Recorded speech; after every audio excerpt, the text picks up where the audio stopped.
Assalamualaikum warahmatullahi wabarakatuh. Bertemu lagi di channel Masdin Media. Pada video kali ini saya akan membahas bagaimana langkah-langkah untuk membuat table of contents atau daftar isi di aplikasi pengolah kata Microsoft Word, yang materi ini adalah salah satu submateri pada mata pelajaran Simulasi dan Komunikasi Digital SMK kelas 10. Jadi pada salah satu pembahasannya adalah membuat sebuah table of contents. Baik, untuk langkah-langkahnya kita buka terlebih dahulu aplikasi Microsoft Word-nya. Oke. Kemudian kita pilih blank dokumen atau dokumen kosong. Untuk langkah awal, kita harus sudah menyiapkan terlebih dahulu dokumen yang akan kita berikan table of contents atau daftar isi.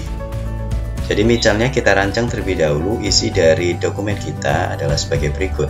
Misalnya kita akan merancang dokumen kita adalah seperti ini. Jadi ada kata pengantar, daftar isi, daftar gambar dan tabel, dan seterusnya. Kita akan menyiapkan terlebih dahulu di aplikasi Microsoft Word kita. Kita klik dulu, pengantar, daftar isi,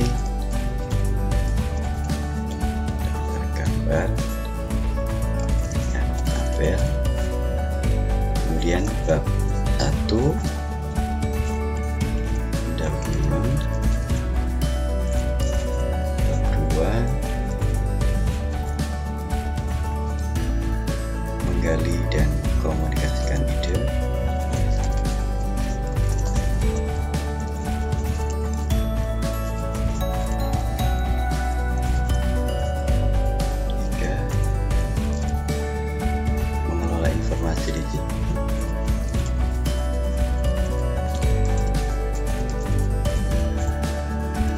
kemudian ada beberapa sub materi seperti ini.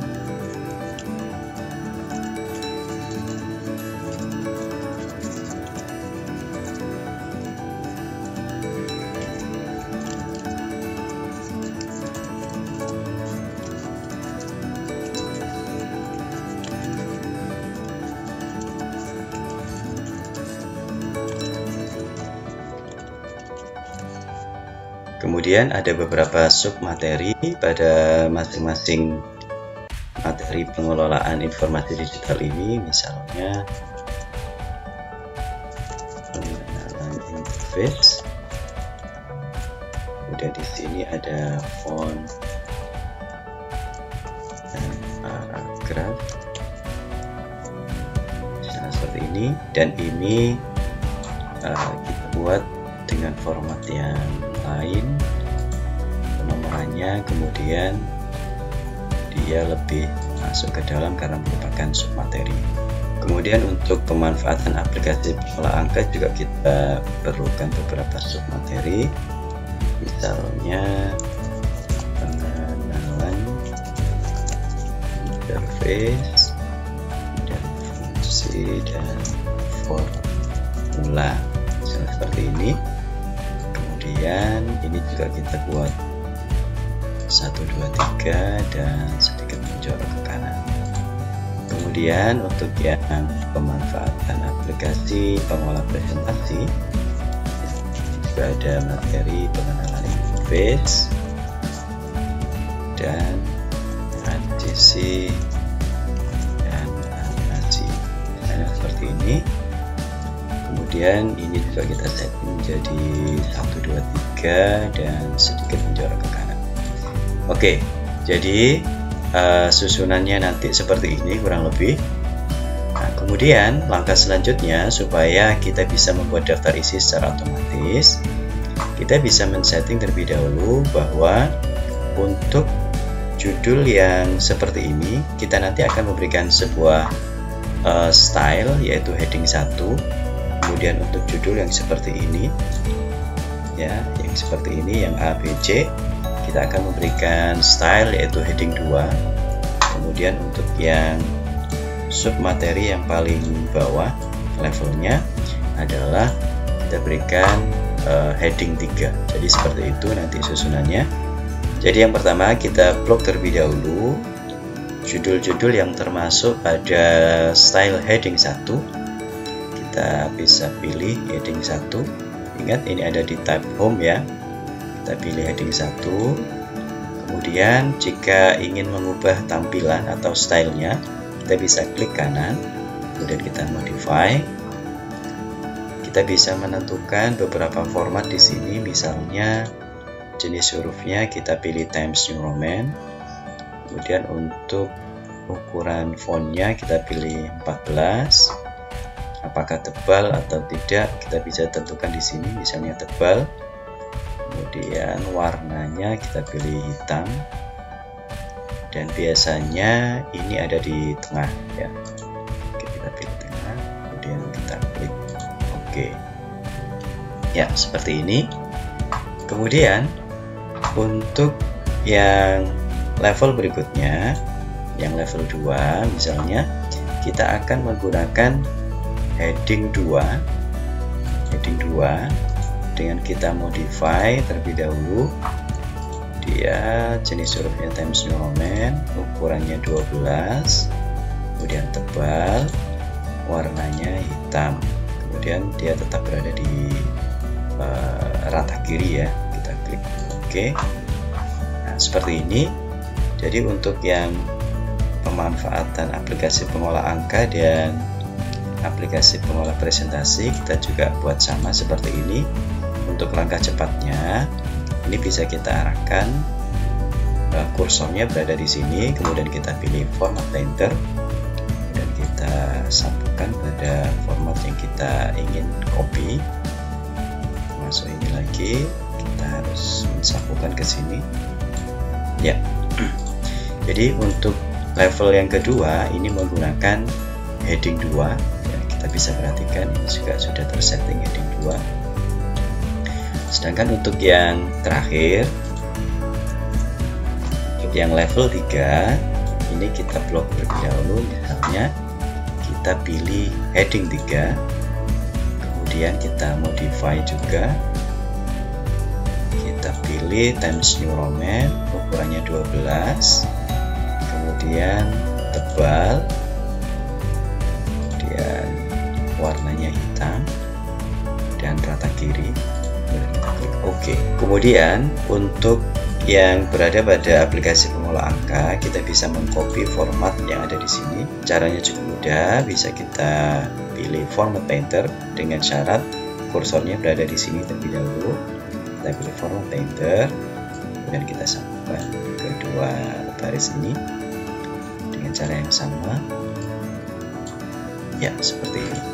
Selanjutnya kita bisa menentukan numbering pada masing-masing subjudul ini. Misalnya ini adalah menggunakan seperti ini ya.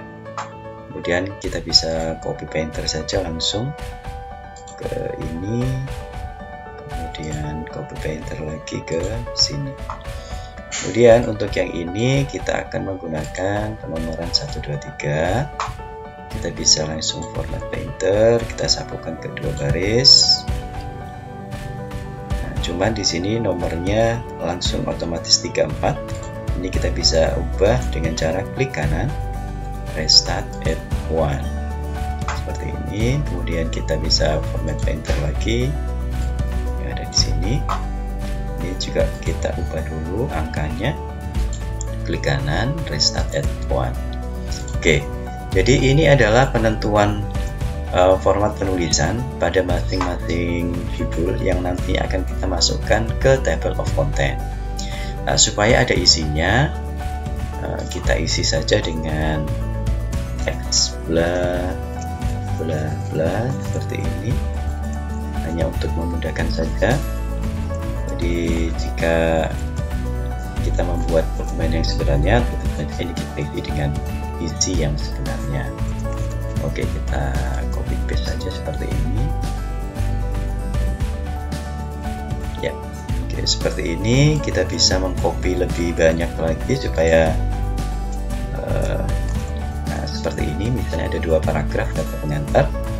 Kemudian untuk daftar isi kita enter saja supaya dia bisa berganti halaman baru. Jadi ini sudah ada di halaman kedua. Daftar isi ini kita biarkan kosong karena nanti akan kita isi table of content yang secara otomatis. Jadi ini bisa kita langsung enter supaya berganti halaman. Kemudian daftar gambar dan tabel ini juga perlu kita isi. Kita bisa mengkopinya saja dari sini untuk mempercepat ya, seolah-olah ini adalah izinnya.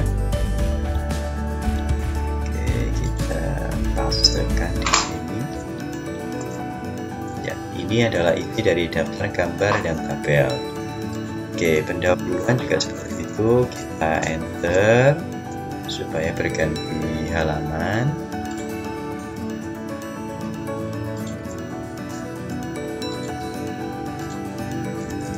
Kemudian kita isi dengan ini lagi, begitu juga untuk bab 2.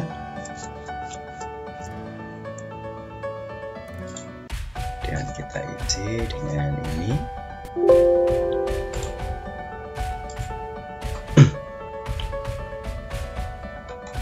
Berikutnya untuk bab 3, enter. Ya, oke, misalnya untuk yang B ini kita enter saja, seolah dia berada di halaman yang berbeda. Oke, seperti ini. Ya, misalnya seperti ini ya susunan dokumen kita. Jadi ini hanya untuk mempercepat saja sekali lagi. Nah, kemudian supaya nanti kelihatan table of content-nya berada di halaman berapa saja, kita perlu memberikan footer ya, untuk memberikan page number-nya atau nomor halaman. Caranya kita pilih di menu insert, kemudian kita masukkan page number, kita pilih bottom of page karena akan kita letakkan di bagian bawah atau di footernya. Kita pilih yang tengah seperti ini, atau kita juga bisa pilih yang style yang lain. Oke, kita pilih yang ini ya. Oke, kita sudah siap. Di sini ada 7 halaman ya, kita bisa lihat sudah urut halamannya sampai dengan halaman yang pertama, yaitu kata pengantar. Oke, selanjutnya kita akan mengisi atau kita akan membuat sebuah table of contents atau daftar isi yang secara otomatis dengan menggunakan fitur table of content pada aplikasi Microsoft Word. Oke, langkahnya cukup mudah. Kita pilih tab reference, kemudian kita pilih menu table of contents. Selanjutnya kita bisa memilih beberapa style yang sudah disediakan. Misalnya kita pilih yang automatic table 1 ya. Dengan sekali klik maka table of contents atau daftar isi sudah selesai dibuat. Untuk beberapa hal yang mungkin perlu penyempurnaan, misalnya di sini ada text contents yang tidak dibutuhkan, ini kita bisa delete. Oke, kita perhatikan bahwa di sini ada judulnya, kemudian ada nomor halamannya. Jadi ini adalah secara otomatis menyesuaikan yang ada pada halaman sesungguhnya. Oke, misalnya seperti ini ada yang tidak sesuai, ini bisa kita sesuaikan ya, seperti ini. Kemudian misalnya untuk yang nomor C, ini kan di awal berada di halaman 7 ya. Misalnya setelah kita isi pada bagian ini, kita isi materinya, kemudian sampai dengan terjadi perubahan halaman ya, seperti ini. Jadi untuk yang nomor D-nya ini berada di halaman 8 misalnya. Mestinya table of content kita harus mengupdate bahwa untuk poin C ini berada di halaman 8. Oke, kita bisa lihat apakah sudah berubah. Ternyata untuk J ini masih pada halaman 7. Nah, jika terjadi seperti ini, kita bisa mengupdate nomor halamannya secara otomatis. Caranya adalah kita klik di area table of contents-nya, kemudian kita pilih update table. Nah, kemudian di sini ada dua pilihan, apakah update page number only atau update entire table. Kalau kita pilih yang atas, maka akan mengupdate nomor halamannya saja jika ada perubahan. Tapi untuk yang bawah ini adalah untuk mengupdate semua tampilan table of content menyesuaikan kondisi yang terbaru. Oke, kita pilih yang update page number only. Kita klik OK. Ya, bisa kita perhatikan untuk poin C ini secara otomatis berubah menjadi halaman 8. Jadi langkah ini akan memudahkan kita dalam membuat daftar isi yang sifatnya adalah otomatis menyesuaikan. Kemudian untuk tampilan table of contents atau daftar isi kita ini juga bisa kita sesuaikan. Seperti ini, jenis fontnya adalah belum menggunakan Times New Roman. Maka caranya cukup mudah. Kita blok saja, kemudian kita pilih jenis fontnya Times New Roman. Kemudian ukurannya kita jadikan 12. Kemudian jarak spasi antar barisnya kita bisa men-setting misalnya 1,5. Ya, seperti ini. Maka table of contents atau daftar isi kita sudah tersetting dengan baik. Oke, demikian yang bisa saya share bagaimana langkah-langkah untuk membuat table of contents atau daftar isi di aplikasi pengolah kata Microsoft Word dengan cara otomatis. Semoga informasi ini bisa bermanfaat dan saya akhiri. Assalamualaikum warahmatullahi wabarakatuh.